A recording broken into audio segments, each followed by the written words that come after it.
On today's episode of Home Media Minefield, I'm going to be reviewing the I Know What You Did Last Summer trilogy on Blu-ray. Coming up.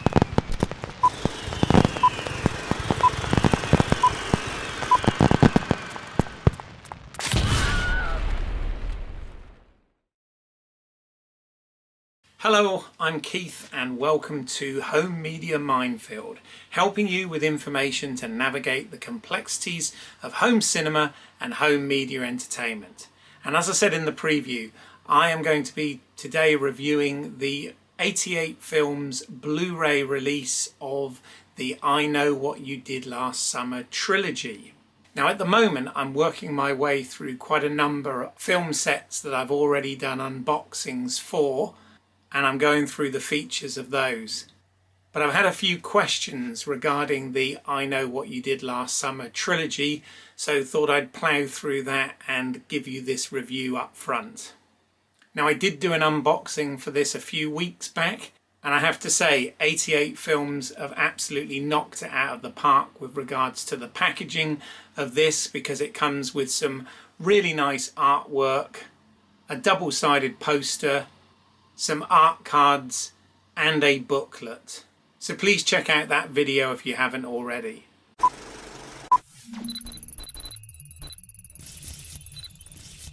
So onto the release itself.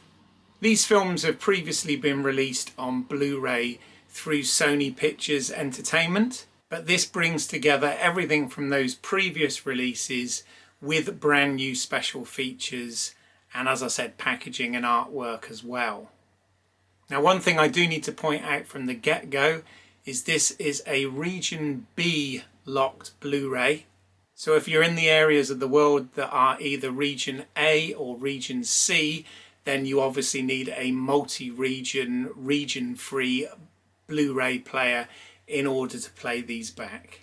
Now 88 Films have also marked this as a limited edition package, so I will put a link down below as to where you can find that, but I'm guessing time is of the essence. Usually when they have a limited edition you can still get the individual discs which still include all the special features. It's just that you don't get things like the booklet and art cards and, you know, the outer box that contains all three, etc.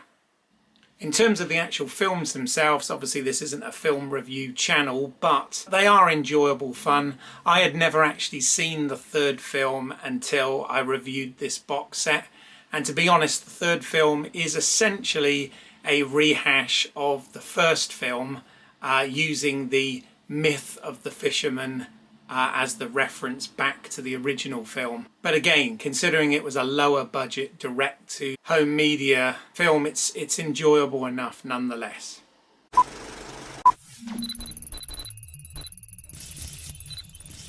So onto the picture quality. All of these films come in their original aspect ratio, so that's 235 to 1 for the first two films and 185 to 1 for the third film. And these are obviously 1080p high def releases. Now, okay, you're not going to have the clarity and the dynamic range that you'd have had these been released on 4K, but having said that, the quality of the image on all three of these films is good. Everything's pretty much as the directors intended. All three films do have a slightly different visual style, but the image quality here is clear, with very little digital noise reduction, etc. done in the transfers. So I think, you know, for what these films are, the image quality that you get on the high def Blu-ray here is just fine.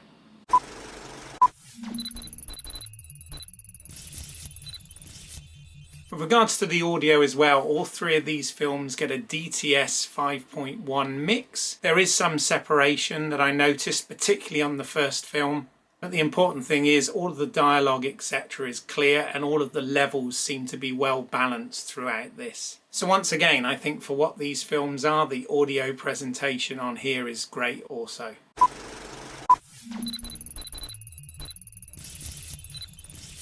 Now onto the special features, and this is where all the films get a bump to what the previous releases were. So first up with the original film, you get an audio commentary from the 1998 DVD release featuring director Jim Gillespie and editor Steve Merkovich. Now Gillespie kind of dominates this commentary as one would probably expect, but he approaches it with a lot of enthusiasm, going into all levels of detail on the actual production itself and what it was like as a British independent filmmaker getting his first Hollywood production. He talks a lot about the cast as well and how at this point they were very much at the beginning of their careers, and talks a lot about the logistics of filming the whole thing, the selection of music, etc. So it's an enthusiastic, informative commentary. As a nice bonus here though, you also get a second commentary recorded in 2020 by The Hysteria Continues.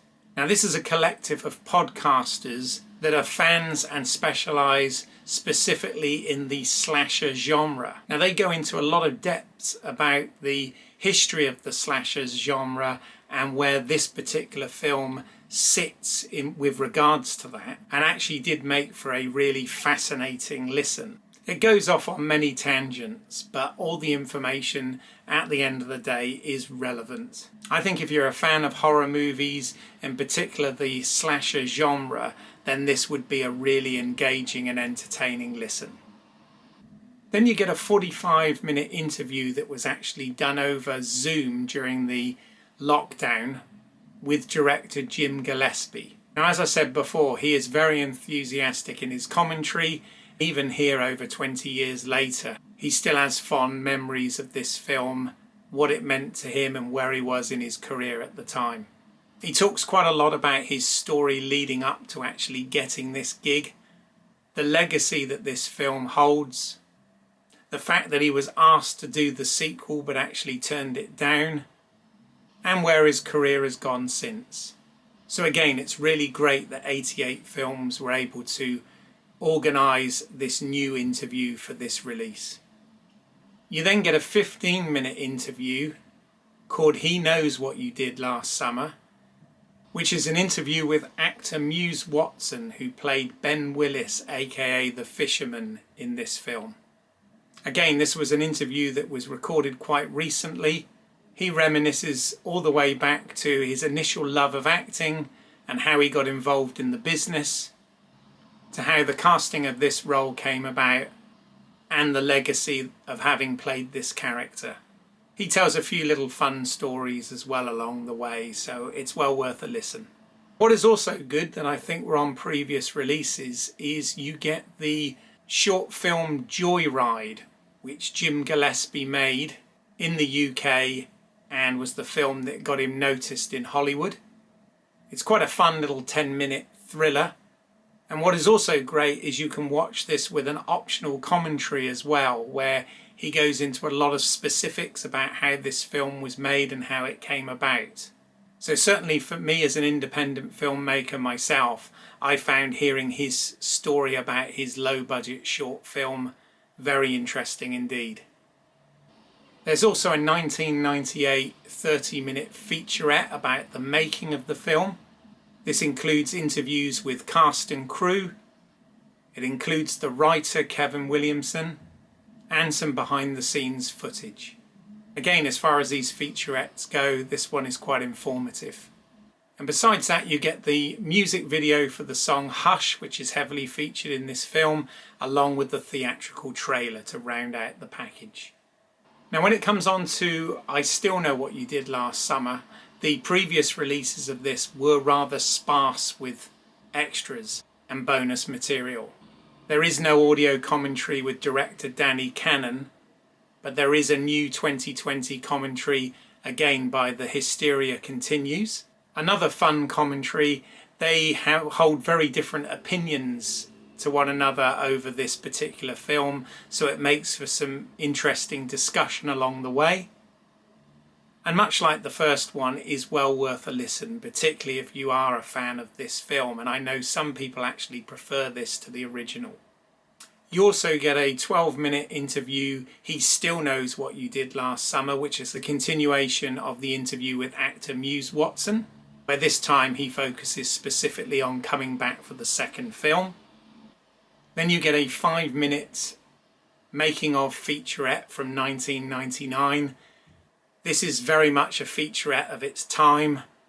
It does contain some interviews with director Danny Cannon, Jennifer Love Hewitt, and some of the other cast and crew, but is really almost like an extension of a theatrical trailer.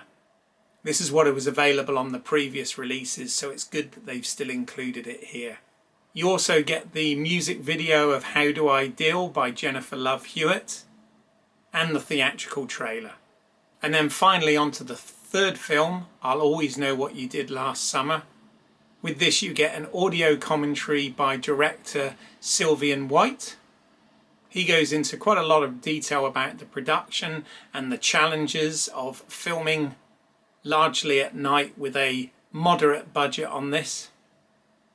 You get a 30-minute 2006 featurette, which is actually quite comprehensive. It goes into all of the areas of production and includes interviews with all the key cast and crew. It has things like storyboard to scene comparisons during it, makeup applications and testing, and some focus on the stunts. You get an interview during this with Don Shanks, who plays the fisherman in this version, who had previously played Michael Myers in Halloween 5. So it's quite nice that they include this featurette, and it is indeed an improvement on the featurette for the second film. But the main bonus on this, which is new, is there is a second commentary recorded in 2020 by film historian Dave Wayne and Matty Budricks. Now, much like the Hysteria Continues commentaries, these guys are fans of the genre and have a very wide knowledge of horror and slasher films, and make lots of references to other material during this. It's actually quite fun because they don't necessarily agree with one another on their opinions of this particular film, and again that makes for fascinating debate. So all in all, it's really great that they've recorded a new commentary track for this release. And as with all of them, you get the theatrical trailer here as well. So that's essentially it for this 88 films special collection of the I Still Know What You Did Last Summer trilogy. In terms of my scoring for this, I'm going to do it across the board rather than for each individual film. So for this set, for the picture quality, I would give this a 4 out of 5. As I've mentioned, these HD transfers look good and clear and clean. They are in their original aspect ratio. The only thing that could have really made them better was if they had the 4K HDR treatment. I think 4 out of 5 is a fair score here. Again, I'm also going to give the audio a 4 out of 5 as well. The 5.1 audio on each version works really well. The only thing that could have improved this was an upgrade to a Dolby Atmos mix, for example. But I am being quite nitpicky, so I think 4 out of 5 is a fair score. And for the extras for this set, I'm actually going to give this a 5 out of 5. All of the previously released extras from DVD and Blu-ray are included in this. Plus, between the new interviews, the new audio commentaries, and the inclusion of the short film with commentary, I think it deserves it. So that gives this a 13 out of a possible 15. Not a bad score for a trilogy of slasher films. I do think that 88 Films have done a really good job of this. So as I said, there will be some links below if you want to grab yourself a copy while they're still around. And that brings me to the end of another home media minefield. If you enjoyed this information and found this at all helpful, then please do like, smash that thumbs up, hit the bell icon so that you don't miss anything moving forward, and consider subscribing to the channel. I post unboxings and reviews weekly, and if there's anything in particular that you'd like me to review, then please do put that down in the comments and I'll see what I can do. Also, if you've got any questions or comments about this release, then again, put them in and I will see if I can find out any information for you. Thank you for your time today, and I will speak to you at the next Home Media Minefield. Bye for now.